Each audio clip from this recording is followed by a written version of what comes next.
my body lost freshness, holiness, then it must be destroyed.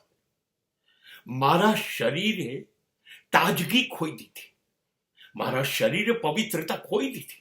અને 60-70-80 વર્ષનું શરીર એ તો ગળું સડી ગયેલું, કોઈ કામમાં નથી આવ્યું. એટલે હવે હું ઈશ્વરના ચરણે જઈ રહ્યો છું. લે આ સડેલું શરીર, મારું તાજું શરીર હતું ત્યારે મેં પૃથ્વી પરના તમામ જલસા કર્યા. મારી ઇન્દ્રિયો ને મારી વૃત્તિઓ કહે છે એ પ્રમાણે શરીરનો ઉપયોગ કર્યો, તને યાદ ન કર્યો. આ શરીર સડી ગયું, હવે કોઈ કામનું નથી. ત્યારે હું તારી પાસે આવું, ઘડપણમાં આવું, મને માફ ન કર. શરીર તાજું હોય ને ત્યારે તારી તરફ આવવાનું હતું. શંકરાચાર્ય 8 વર્ષે આવ્યા હતા. વિવેકાનંદ વહેલા આવીને 32 વર્ષે જતા રહ્યા હતા.